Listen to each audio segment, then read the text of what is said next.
सीताराम सीताराम सीताराम कहिए, चाहे विधि राखे राम, चाहे विधि कहिए। सीताराम कहिए, चाहे विधि राखे राम, चाहे विधि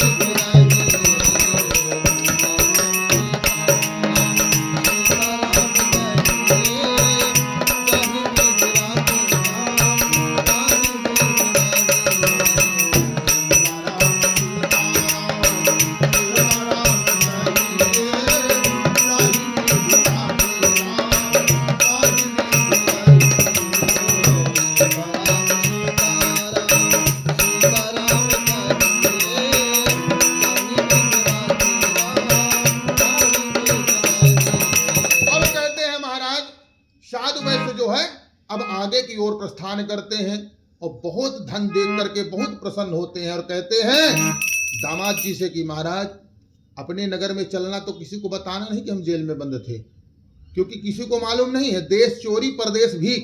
अगर देश में चोरी करो तो लोगों को मालूम हो जाएगा, और अगर हम परदेश में जाकर के भीख भी मांगेंगे तो किसी को मालूम नहीं होगा कि हम भीख मांग रहे हैं। फिर सुंदर कोट पैंट पहन करके सामने खड़े हो जाओ, लोगों को बता दो कि हम बहुत बढ़िया वीआईपी हैं, साहूकार हैं। तो प्रसन्न होकर जा रहे थे, तभी भगवान मन में विचार करते हैं इसको इतना दुख मिला, शायद है कि चेंज हो गया होगा। भगवान सन्यासी का भेष धारण करके साधु वैश्य के पास पहुंच गए।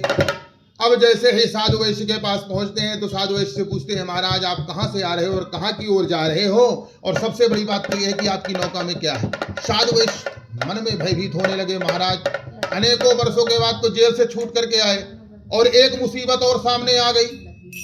अब इसको हम क्या बताएं, नौका के अंदर हमारे क्या है। अगर चोर होगा तो चोरी कर लेगा, डाकू होगा तो सारा धन छीन लेगा, अगर साधु संत होगा तो कहेगा दान दक्षिणा दे दो। तो बचने वाले कहीं से नहीं है, दान तो करना ही पड़ेगा, चाहे प्रेम से दो या चोरी करके ले लेगा। तो क्यों ना हम झूठा बोल दे। तो कहता है महाराज इसके अंदर मिर्च मसाले बेलपत्री है, क्योंकि मैं एक व्यापारी हूं। तो भगवान ने कहा ये मस्तु जो तुमने बोला वो बहुत अच्छा है। और भगवान जाकर समाधि लगाकर बैठ जाते हैं। पानी में नौका हिलकोरे खाने लगी। अब बड़ी ढक्कन खोल कर देखता और क्या होता है। लाला ने देखा जब ही यह अद्भुत व्यापार, और शोकाकुल होकर लगा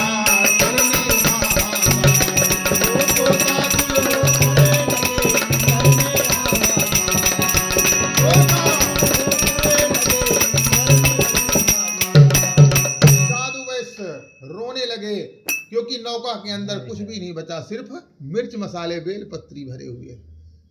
तो दामाद जो था वो होशियार था, समुद्र का थोड़ा खारा जल पिलाता है, छींटे लगाता है।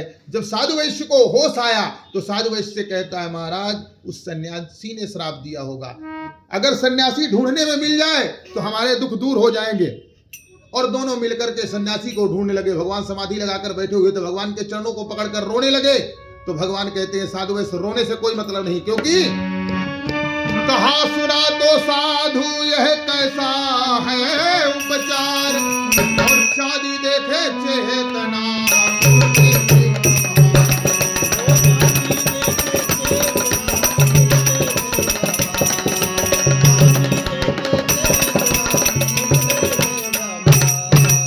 भगवान कहते हैं साधु वैश्य तुमको इतना ज्ञात होना चाहिए, क्योंकि आज के समय में लोग जो है अगर व्यवहार करते हैं तो मुख देख करके व्यवहार करते हैं, इसको हम कितना दें, इसको क्या दें, जो कि हमको ये वापस कर सके। तो आज के समय में लोग व्यवहार भी मुख देख करके करते हैं।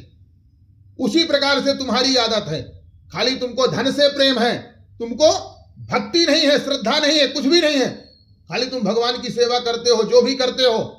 तो जब देखो तो भगवान से मांगते रहते हो, परमात्मा हमारा ये काम कर दो, हम पूजा करेंगे, भक्ति करेंगे।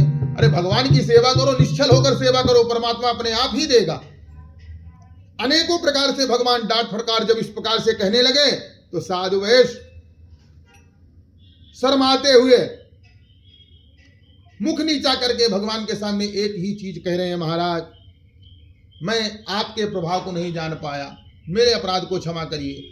भगवान कहते हैं इसको एक बार अवसर पुनः देना चाहिए और आशीर्वाद देकर भगवान अंतर्ध्यान हो जाते हैं। जब साधु वैश्य अपनी नौका पर आते हैं तो क्या होता है, नौका पर जब लौट कर आए साधु सुजान और ज्यों का त्यों धन फिर मिला मिले हुए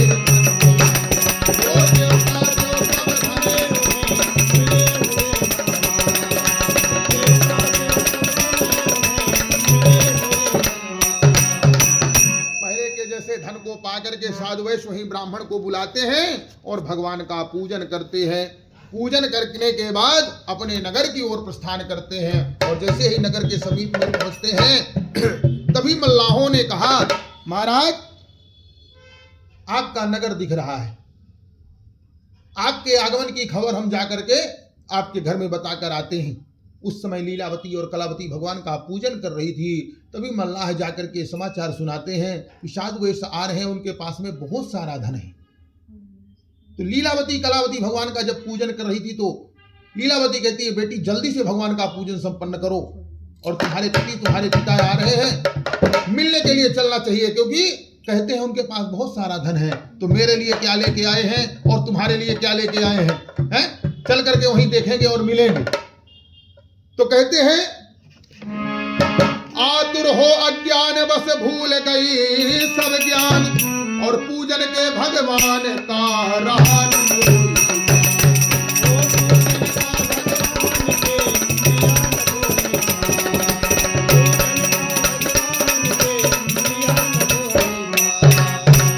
अज्ञानता बस भगवान के पूजन को आधे में छोड़ करके नदी के किनारे मिलने के लिए चली जाती हैं। तभी भगवान पुनः रुष्ट हो जाते हैं और दामाद को जल में अदृश्य कर देते हैं। कलावती रुदन करने लगी, अनेकों वर्षों के बाद तो मैंने सुना कि मेरे पति जीवित हैं और आ रहे हैं, लेकिन जब मैं पहुंची नदी के किनारे तो मुझे पति का दर्शन नहीं हुआ।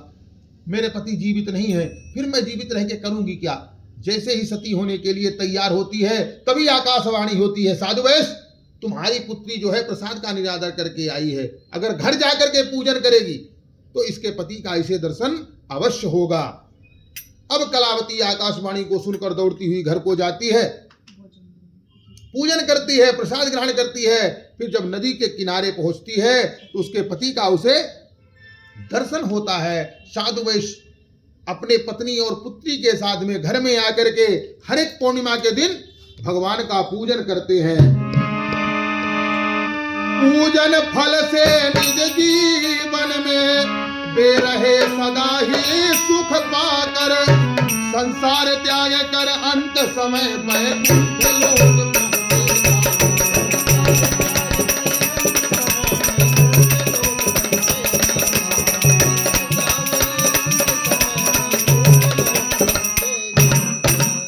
साधु वैश्य हर एक पूर्णिमा के दिन अपने घर में आकर के भगवान का पूजन करने लगे, निरंतर सेवा करने लगे और संसार के सभी सुखों को भोग करके अंत समय में भगवान के परम धाम को जाते हैं। जय जय श्री मार्कंड पुराणे रेवाखंडे सत्यनारायण व्रत कथायाम श्री लक्ष्मी नारायण देवतार्पणमस्तु। बोले सत्यनारायण भगवान की जय।